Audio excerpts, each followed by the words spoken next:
என்ன type of healing நீங்க கத்துக் கொடுக்க போறீங்க அண்ட் பிரம்ம முகூர்த்தத்துல நம்ம என்ன கத்துக்க போறோம் ரெண்டுமே?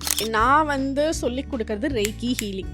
அது வந்து மந்த்லி கிளாஸஸ் இருக்கும். அது ஆன்லைனில் தான், ஜூம் காலில். இப்போ எந்த ஊரில் எந்த கண்ட்ரியில் இருந்தாலும் அந்த எனர்ஜியாக அந்த 3 கிளாஸ்லேயே வந்து அவங்க ஃபுல்லாக சென்ஸ் பண்ணிடுவாங்க. சென்ஸ் பண்ணிட்டு தான் மன திருப்தியோடு வந்து கான்ஃபிடென்ட்டாக போய் ஹீலிங் பண்ண போவாங்க. ஏன்னா நான் அங்கேயே ஹீலிங் கொடுத்து அவங்களுக்கு சென்ஸும் பண்ண வச்சிருவேன். எல்லாருமே பண்ணுவாங்க. அது வந்து ஹீலிங் சொல்லி கொடுக்கறது. நான் வந்து அவங்களுக்கு கற்றுக் கொடுக்கறது, அவங்க கற்றுக்கிட்டு அவங்களுக்கு அவங்களே செல்ஃப் ஹீலிங் பண்ண ஸ்டார்ட் பண்ணுவாங்க. இது லெவல் 1ல். இதே அவங்க லெவல் 1 முடிச்சுட்டு தான் லெவல் 2க்கு போகணும். அந்த லெவல் 2க்கு போகிறப்ப அவங்களோட ஃபேமிலி மெம்பர்ஸை ஹீல் பண்ணலாம்.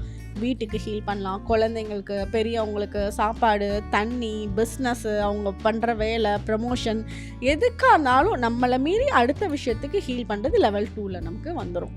ஸோ இதை ப்ராப்பராக ப்ராக்டிஸ் பண்ணாலே வந்து பெரிய சேஞ்சஸ் அவங்கள சுற்றி பார்ப்பாங்க.